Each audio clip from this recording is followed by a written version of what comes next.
오늘은 사진 한 장을 보면서 설교를 시작하려고 합니다. 여러분, 이 조각상이 무엇인지 아십니까? 위대한 미술가 미켈란젤로가 조각한 그 유명한 다비드상입니다. 원래 다비드상은 이탈리아 피렌체 한 궁전 밖 노천에 있었는데 1873년에 아카데미아 미술관으로 옮겨졌다고 합니다. 그리고 본래 조각상이 있었던 장소에는 복제품을 가져다 두었습니다. 저는 그것도 모르고 복제품이 진품인 줄 알고 열심히 그 배경으로 사진을 찍었던 그런 기억이 있습니다. 다비드상의 다비드는 이탈리아어로 다윗이라는 뜻입니다. 그러니 다비드상은 다윗상입니다. 다비드상은 골리앗을 물리친 소년 다윗을 묘사하고 있습니다. 오른손에 돌을 쥐고 있는 그것을 보면 그것을 여실하게 알 수가 있습니다. 어쨌든 다비드상은 몸의 곡선, 긴장한 손등의 핏줄, 오른다리의 허벅지 근육 등 남성의 신체를 완벽하게 묘사한 최고의 걸작으로 손꼽힙니다. 그런데 이 다비드상은 피렌체 공화국이 미켈란젤로에게 제작을 의뢰해서 만들어졌다고 합니다. 그러면 왜 피렌체가 미켈란젤로에게 다비드상 제작을 의뢰했을까요? 당시의 소국가였던 피렌체는 강대국의 위협 속에 늘 놓여 있었습니다. 그래서 피렌체를 지켜줄 수호신으로 다비드상을 세워서 다윗과 같은 용기와 용맹으로 강대국의 위협에 맞서려고 했던 것입니다. 이처럼 동서고금을 막론하고 사람들은 다윗을 완벽한 사람으로 생각합니다. 지난주까지 21번의 다윗 설교를 했는데 적어도 19번째까지 설교까지는 다윗은 거의 완벽했습니다. 과연 하나님의 마음에 합한 사람다웠습니다. 예수님을 예표하는 사람다웠습니다. 그는 하나님으로 충만해서 거인 골리앗을 이겼습니다. 수많은 전쟁에 참여해서 모든 전쟁을 승리로 이끌었습니다. 엎드려 기도하면서 숱한 어려움을 믿음으로 이겨내었습니다. 그리고 마침내 이스라엘의 왕이 되어서 부와 권력을 손에 넣었습니다. 무엇보다 다윗은 하나님을 잘 섬기는 사람이었습니다. 누구보다 하나님을 뜨겁게 사랑했고 지금도 우리의 심금을 울리는 수많은 찬양의 시를 지었던 사람이었습니다. 그러니 다윗을 신앙적인 면에서나 세상적인 면에서나 완벽한 성공을 이룬 완벽한 사람으로 생각하는 것도 무리가 아닙니다. 그래서 예나 지금이나 사람들은 다윗을 열광하고 그를 동경합니다. 어쩌면 그 모든 것을 집약해서 보여주는 것이 조금 전에 살펴본 다비드상일지도 모르겠습니다. 그래서 유진 피터슨은 이렇게 말했습니다. 대부분의 유대인과 그리스도인의 마음속에 있는 다윗 이미지는 미켈란젤로가 대리석으로 조각한 다윗상에서 기인한다. 완벽한 인간의 육체를 지닌 다윗, 힘이 넘치는 흠없는 인간 다윗을 그리고 있다. 하지만 성경은 다윗을 완벽한 인간으로 그리지를 않습니다. 그도 우리와 별 차이가 없습니다.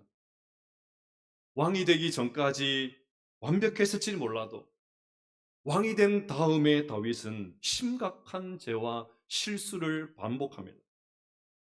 밧세바를 범하면서 추락하기 시작한 다윗은 점점 아래로 내려갑니다.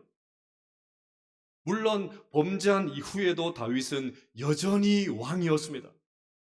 여전히 힘과 권력이 그에게 있었습니다. 겉보기에는 아무런 문제가 없었습니다. 하지만 그의 영혼은 점점 무너지고 있었습니다. 그의 가정에는 계속해서 온갖 고난들이 휘몰아쳤습니다. 안타깝게도 그 모든 원인 제공자는 다윗이었습니다.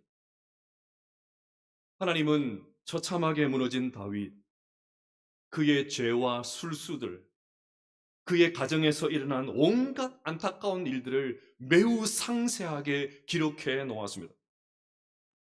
우리는 이것을 통해서 다윗 역시 완벽한 사람으로 추앙받는 다윗 역시, 그래서 다비드상의 주인공인 다윗 또한 죄인에 불과하고 하나님의 도움이 필요한, 하나님의 은혜가 없으면 도무지 살 수 없는 한없이 부족한 죄인이라는 것을 여실히 알 수 있습니다. 여러분, 반면교사라는 말이 있지요. 본이 되지 않는 다른 사람의 행동과 말이 도리어 자신의 인격을 수양하는 데 도움이 될 때 사용하는 말입니다. 다윗과 같은 사람도 이런 잘못을 저질렀다면 하물며 우리는 얼마나 더 하겠습니까? 그러니 우리는 다윗을 보면서 반면교사를 삼아야 됩니다. 단순히 인격을 수양하기 위해서가 아니고 더 하나님을 잘 섬기기 위해서, 끝까지 신실함을 유지하기 위해서 우리는 다윗의 실패를 통해서 배워야 됩니다. 오늘 본문이 속한 사무엘하 13장에는 차마 입에 담기조차 거북한 이야기로 가득합니다.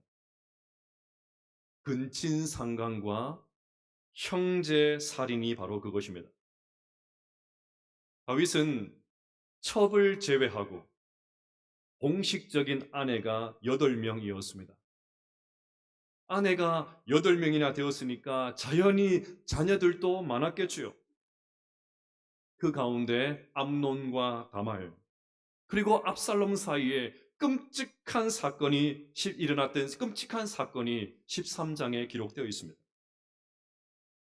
먼저 근친상간을 살펴보겠습니다. 다윗의 첫째 아들인 암논이 다말을 사랑해서 상사병에 걸렸습니다. 1절과 2절을 같이 한번 읽어보겠습니다. 시작. 그 후에 이 일이 있으니라. 다윗의 아들 압살롬에게 아름다운 누이가 있으니 이름은 다말이라. 다윗의 다른 아들 암논이 그를 사랑하나 그는 처녀이므로 어찌할 수 없는 줄 알고 암논이 그의 누이 다말 때문에 우라로 말미암아 병이 되니라. 남자든 여자든 이성에게 사랑의 감정을 느끼는 것 지극히 정상이죠. 오히려 요즘에는 하나님의 창조 세계를 허물어뜨리는 동성애가 기승을 부리고 있으니까 동성이 아닌 이성에게 호감을 갖는 것은 좋은 일입니다. 그래서는 저희 아들들에게 좋아하는 여자 없어? 늘 물어봅니다. 좋아하는 여자 없어? 혹시나 남자 좋아할까봐 늘 물어봐요. 여러분, 자녀 웃을 일이 아닙니다. 물어보셔야 돼요. 더욱이 미혼 남녀에게 그런 감정이 생겨서 사랑을 키워 결혼을 한다면 요즘과 같이 결혼을 기피하는 세대에게 적극적으로 권장할 일이지 않습니까? 그런데 암논이 사랑한 다말은 다윗의 셋째 아들 압살롬의 여동생이었습니다. 이복 동생이었다는 말입니다. 벌써부터 많은 아내가 있었던 다윗의 집안에 복잡하고 추잡한 일이 일어나는 냄새가 나지요. 암논은 아무리 상사병이 난다고 해도 다말은 이복 동생이었으니까 멈춰야만 했습니다. 하지만 그는 그러지를 못했습니다. 아니, 더 정확하게 표현하면 그러지 않았습니다. 결국 아프다는 핑계로 다윗과 다말을 속이고 다말을 강간합니다. 근친상간이 벌어진 것입니다. 14절을 보십시오.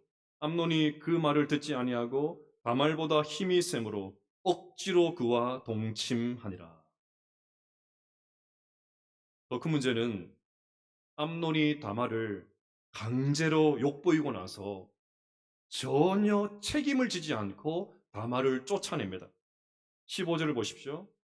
그리하고 암논이 그를 심히 미워하니 이제 미워하는 미움이 전에 사랑하던 사랑보다 더한지라 암논이 그에게 이르되 일어나 가라 하니.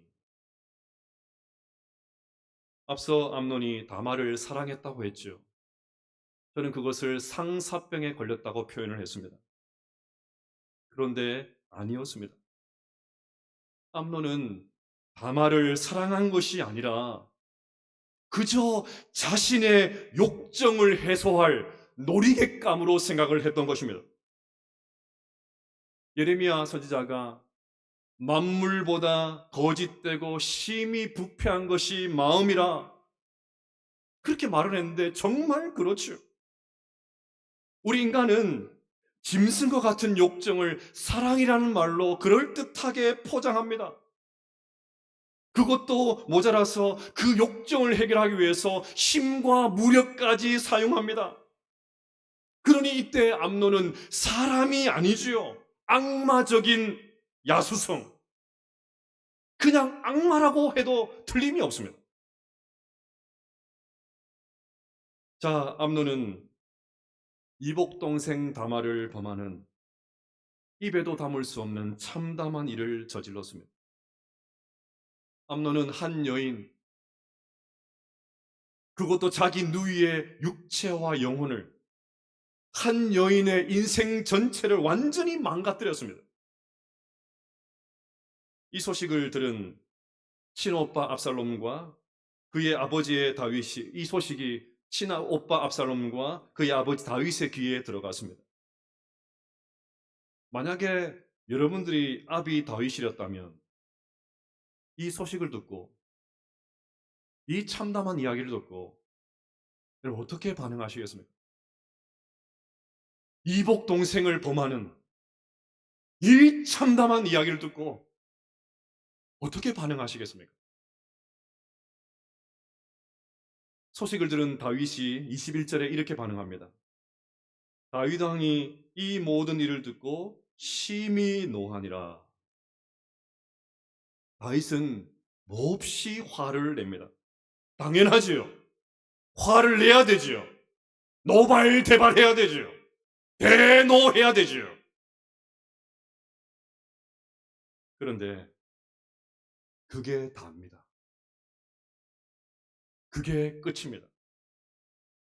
지금 자기 집안에 입에 담을 수 없는 참담한 일이 벌어졌는데 다윗은 화를 내는 것 말고는 다른 어떤 조치도 취하지를 않습니다.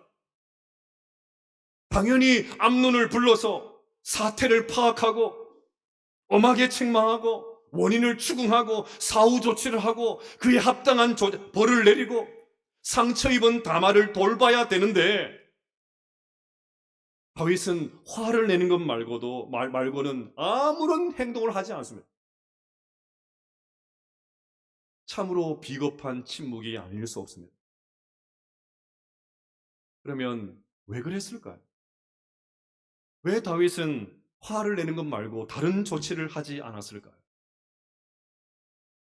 이 질문을 머릿속에 넣고 설교를 이어가겠습니다. 다음은 형제 살인입니다. 여동생 다말이 암논에게 강간을 당했다는 소식, 이 소식을 친오빠 압살롬도 들었다고 했죠. 아마 압살롬은 아버지 다윗이 암논을 불러다가 책망하거나 응당한 벌을 내릴 것을 기대했을 것입니다. 하지만 다윗은 화를 내는 것 말고 다른 조치를 하지 않았습니다. 그렇게 2년의 시간이 흘렀습니다. 아마 다윗은 좋은 일도 아닌데 괜히 긁어서 부스럼 만들지 말고 그냥 흘러가는 시간 속에 사건을 묻으려고 했을지도 모르겠습니다.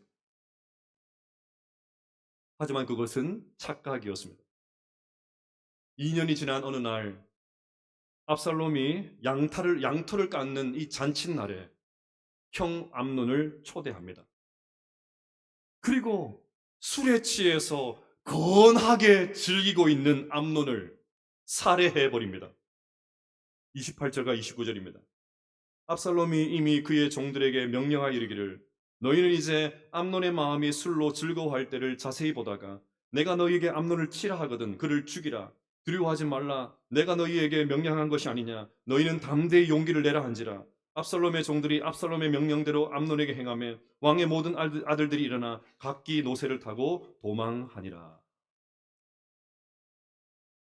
다윗의 집안에 근친상간을 이어서 형제 살인까지 벌어졌습니다. 그렇게 형을 죽인 압살롬은 외할아버지가 있는 그술로 도망가서 3년을 숨어서 지냅니다. 38절을 보십시오. 압살롬이 도망하여 그술로 가서 거기에 산 지 3년이라. 자, 자식들 사이에 끔찍한 일이 연이어 터졌습니다. 남사스러울 정도가 아니고 너무 참담해서 입이 다물어지지가 않습니다. 어디 가서 이런 이야기를 하겠습니까? 아비인 다윗의 속이 어땠을까요? 어디 창피해서 백성들을 만날 수나 있었겠습니까? 그러니 다른 사람이 보기에 다윗은 성공한 왕이었을지 몰라도 그의 마음은 자식들로 인해서 갈기갈기 찢겨져 있었을 것입니다. 그러면 압살롬이 도망간 이 3년 동안 다윗은 뭔가 행동을 취했어야만 합니다. 압살롬이 멀리 도망친 것이 아닙니다. 설령 멀리 도망쳤다고 해도 데리고 와야 되지요. 다윗은 보내는 사람이었지 않습니까? 사람들을 보내면 신하들이 다윗의 명령을 척척 알아서 다 수행해 주었지 않습니까? 안 오겠다고 하면 매를 들어서라도 끌고 와야 되지요. 끌고 와서 호되게 책망을 해야 되지요. 혹여나 암논에게 아무런 조치를 취하지 않은 것에 앙심을 품은 것이라면 아버지로서 용서를 구했어야 되지요. 아버지로서 상처 입은 그 아들 위로하고 그 순간의 화를 참지 못하고 그는 끔찍한 일을 벌인 아들 벌을 주고 용서하고 회복시켜주고 어떻게든지 회복할 수 있도록 뭔가 행동을 했어야 되죠. 하지만 다윗은 이번에도 외면하고 회피했습니다. 다윗은 자기 집안에 일어난 죄의 문제를 끊을 수 있는 시간과 기회가 얼마든지 있었습니다. 지난 3년 동안 압살롬을 벌할 수 있었습니다. 합당한 처분을 내릴 수도 있었습니다. 얼마든지 압살롬을 회복시킬 수 있었습니다. 그런데 이번에도 다윗은 암논이 다말을 범했을 때와 마찬가지로 침묵으로 일관합니다. 그냥 덮으려고 합니다. 결국 이것이 발단이 되어서 압살롬은 아버지 다윗에게 반기를 들고 쿠데타를 일으키지 않았습니까?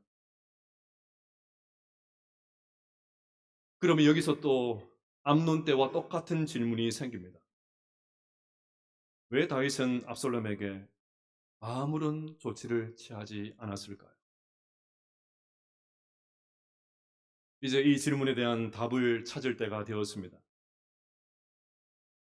여러분, 다윗의 아들인 암논이 저지른 이 근친상간, 또 다른 아들인 압살롬이 형을 살해했던 이 형제살인, 저지르던 이 형제살인, 다윗이 저질렀던 죄와 너무나도 유사하지 않습니까? 너무 많이 닮았지 않습니까? 아비 다윗이 밧세바를 보고 음욕을 품었듯이 아들 암논이 다말을 보고 음욕을 품었습니다.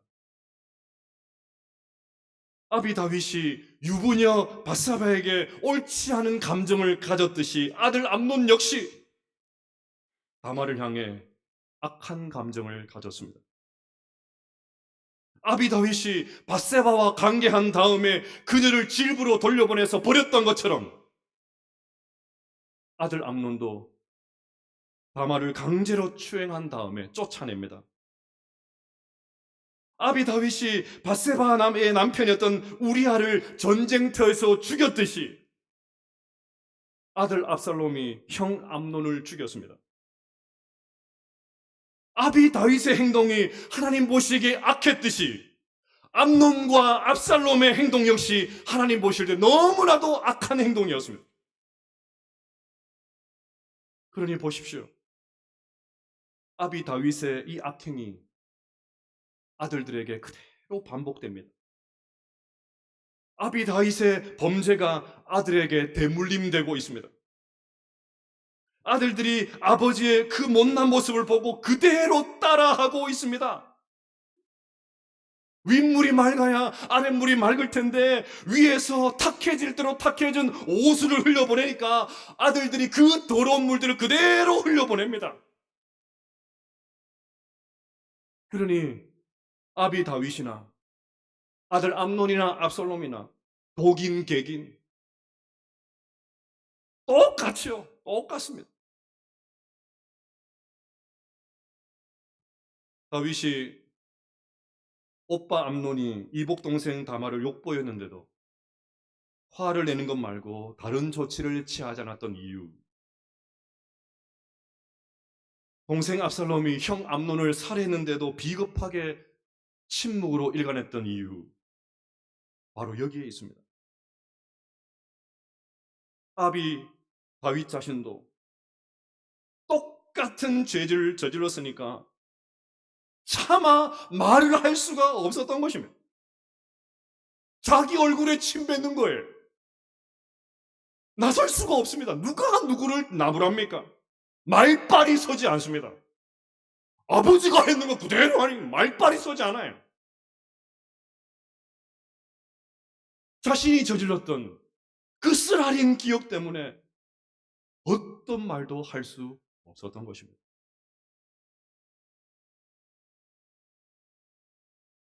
솔직히 저는 처음에 다윗 설교를 구상할 때 오늘 본문은 설교 계획에 없었습니다.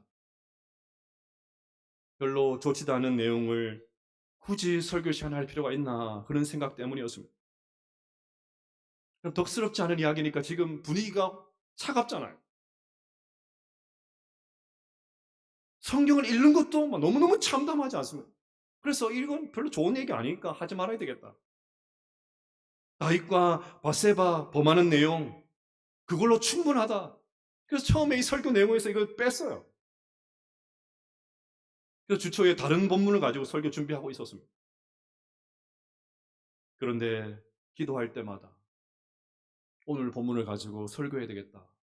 그 생각이 강하게 들었습니다. 그래서일까요? 설교를 준비하는 내내 제 마음을 떠나지 않는 기도 제목이 하나가 있었습니다. 하나님 아버지, 우리 교회가 우리의 다음 세대들에게 좋은 신앙의 전통을 물려주게 하옵소서. 기성세대가 다음 세대들에게 좋은 신앙의 유산을 대물림하게 해 주시옵소서. 믿음의 선순환이 일어나게 하여 주시옵소서. 어떤 경우에도 기성세대가 다음 세대의 신앙의 발목을 잡는 그런 참담한 일이 벌어지지 않게 하여 주시옵소서. 우리의 다음 세대들이 신앙의 선배들이 물려준 그 신앙의 유산을 잘 계승해서 더욱 발전시키게 하여 주시옵소서. 그 기도가 떠나지 않았습니다. 어제 저희 교회가 속한 울산 한분호에 어린이 대회가 있었습니다. 이번에도 좋은 결과가 있었습니다. 저는 정말 열과 성의를 다해서 그 어린이 대회를 준비하고 우리 아이들 가르치는 선생님들을 볼 때마다 너무 감사하는 마음이 많습니다. 심지어 지난 10월 1일 새벽에 교회에서 어떤 일이 있었는지 아십니까?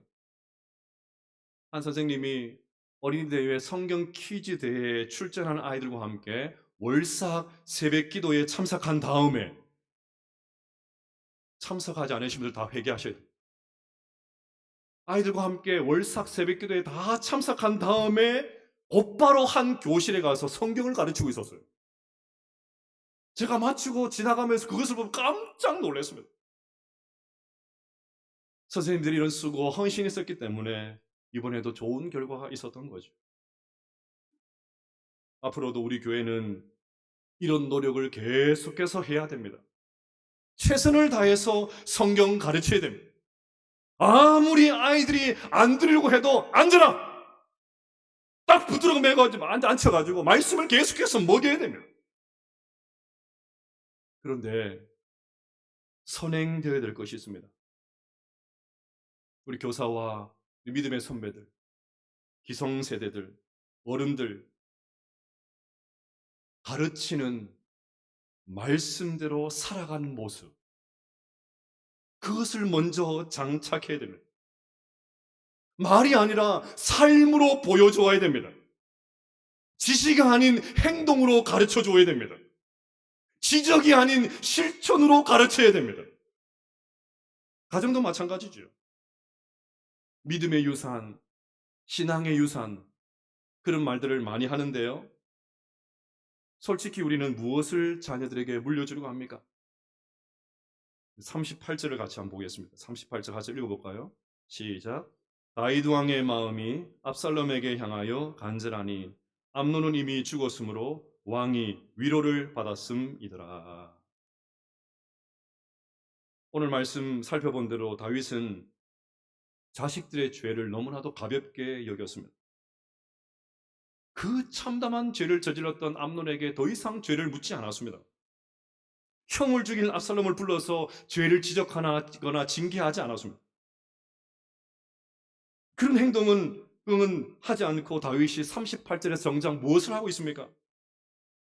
첫째 아들 암논이 세상을 떠나서 왕위를 계승할 수 없게 되었으니까 어서 압살롬이 돌아와서 내 왕위를 이어가면 좋겠다. 그 궁리를 하고 앉아 있습니다.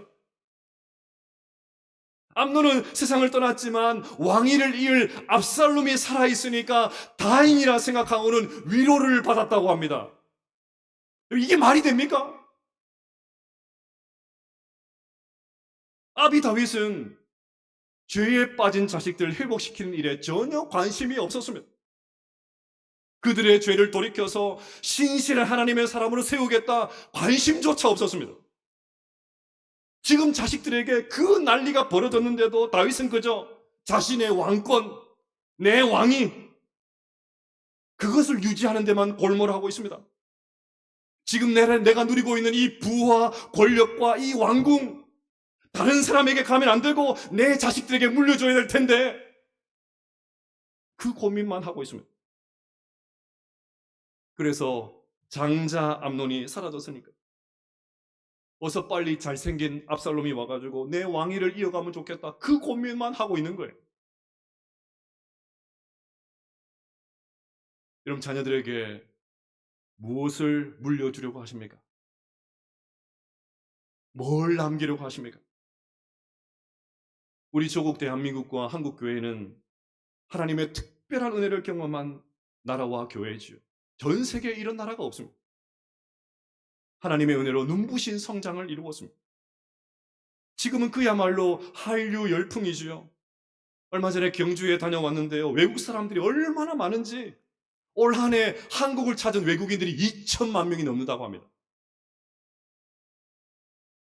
우리 조부 그리고 우리 부모 세대의 수고, 헌신, 눈물의 기도로 자랑스러운 우리 대한민국 교회를 아름답게 세웠습니다.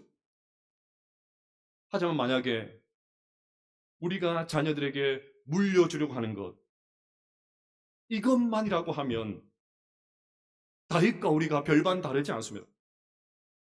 부와 권력과 온갖 금으로 치장한 왕궁은 물려주었을지 몰라도 정작 하나님의 은혜, 믿음, 예배, 말씀을 물려주지 않았던 다윗의 실수를 반복하는 것입니다.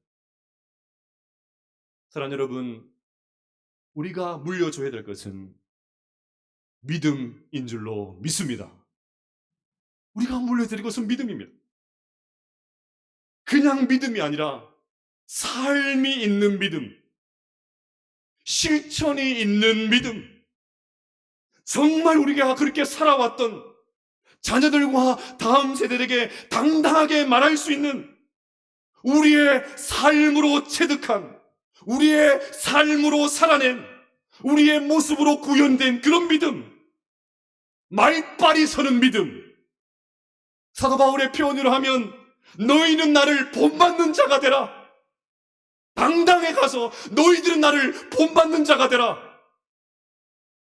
그렇게 말할 수 있는 믿음. 이 믿음을 우리가 우리의 자녀들과 다음 세대들에게 물려줘야 될 줄로 믿습니다. 하나님, 이 아침에 우리 모든 사랑하는 성도님들, 다윗을 반면교사로 삼으십시다.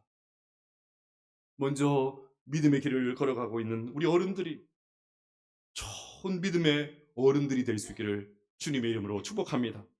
그래서 우리 교회와 우리 가정에 정말 좋은 믿음의 계승, 아름다운 믿음의 개성, 대를 이어 하나님을 더 잘 섬기는 믿음의 계승이 있게 되시기를 주님의 이름으로 축복합니다.